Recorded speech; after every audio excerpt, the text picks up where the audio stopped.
হাঁসের মাংস কিন্তু খাইতে যেমন মজা, পরিষ্কার করতে কিন্তু হাঁস পরিষ্কার করতে কিন্তু অনেক ঝামেলা। তো এখানে কিন্তু মানে দেখেন আমি ২টা হাঁস নিয়ে নিলাম। তো ২টা হাঁস কিন্তু আমি পরিষ্কার করতেছি না, আমার একজন চাচি আছে, আমার চাচিরে দিয়ে পরিষ্কার করাইতেছে আর কি। তো তাইনে কিন্তু আবার মানে তাড়াতাড়ি পরিষ্কার করে লাইতে পারে। তো আমার কিন্তু পরিষ্কার করতে অনেক দেরি লাগে। তো তাইনে কিন্তু ২টা হাঁসই কিন্তু একা একা পরিষ্কার করছে। আমি কিন্তু সাথে কিন্তু কিছুই করি না, আমি শুধু মানে দুটা হাঁস বানাইছি আর কি। তো ওনারে দিয়ে আমি আর বানাই নাই, কারণ উনি একদম টুকরাগুলো ছোটো ছোটো মাংসের টুকরাগুলো একদম ছোটো ছোটো করে লাই। তো এত ছোটো ছোটো মাংসের টুকরা আমার কাছে একদমই ভালো লাগে না, আমি সবসময় মানে মাংসের টুকরা একটু বড় বড় করি আর কি। তো আসসালামু আলাইকুম, সবাই কেমন আছেন? তো প্রতিদিনের মতন আরেকটা নতুন ভিডিও নিয়ে আসা বললাম আর কি। তো হাঁসের মাংস খাইতে যেরকম মজা, মানে পরিষ্কার করতে কিন্তু অনেক ঝামেলা। আর আমার কাছে কিন্তু এত ঝামেলা লাগে কি বলবো, মানে পরিষ্কার করতে আমার কাছে অনেক সময় লাগে আর একদম বিরক্ত লাগে পরিষ্কার করতে। তো মাংসটা কিন্তু মানে হাঁসের মাংস কিন্তু খাইতে কিন্তু আমার কাছে অনেক ভালো লাগে। তো এখানে কিন্তু আমি কিন্তু আজকে মাংসটারে হাতে মাইখা তারপরে রান্না করবো আর কি। তো একটা পিরিজের মধ্যে কিন্তু আমি লবণ, মরিচ, হলুদ নিয়ে নিলাম।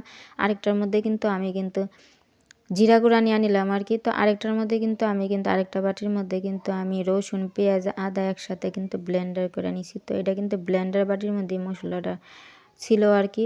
তো এখানে কিন্তু আজকে ভাবলাম আমি হাতে মাইখা তারপরে রান্না করবো। তো আমি কিন্তু মশলাটারে কষায় তারপরে কিন্তু মাংসটা রান্না করি। আবার অনেক সময় কিন্তু এভাবে হাতে মাইখাও রান্না করি।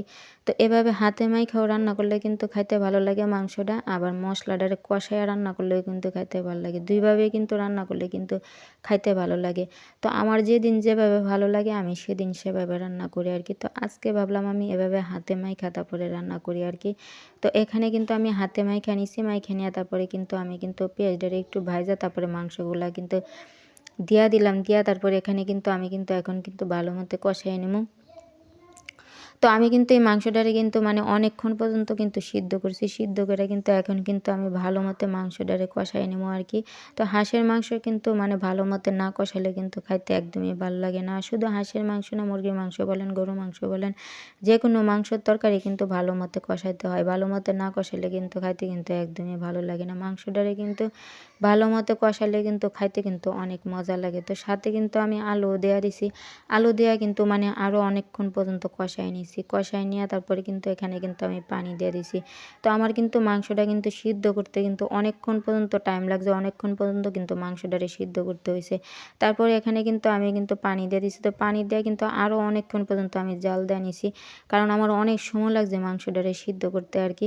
তো এখানে কিন্তু আমি মানে একটু ঝোল ঝোল করে রান্না করবো। তো হাঁসের মাংস কিন্তু ভুনা ভুনা করে রান্না করলেও খেতে ভালো লাগে, আবার এভাবে কিন্তু একটু ঝোল ঝোল করে রান্না করলেও কিন্তু খেতে ভালো লাগে।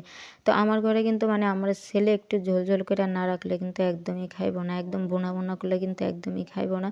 তার জন্য আমি একটু ঝোল ঝোল করে রান্না করছি আর কি। তো এখানে দেখেন আমি কিন্তু তরকারিটা কিন্তু রান্না করে নিছি। তো তরকারি কালারটা দেখতে যেমন সুন্দর হয়েছে, খাইতেও কিন্তু অনেক মজা হয়েছে। তো তরকারির কালার কিন্তু দেখতে যদি সুন্দর হয়, তরকারিটা কিন্তু খাইতেও কিন্তু অনেক মজা হয়। তো আমাদের ঘরে কিন্তু এই হাঁসের মাংসটা কিন্তু সবাই অনেক পছন্দ করে, আর আমার কাছে তো অনেক ভালো লাগে হাঁসের মাংস।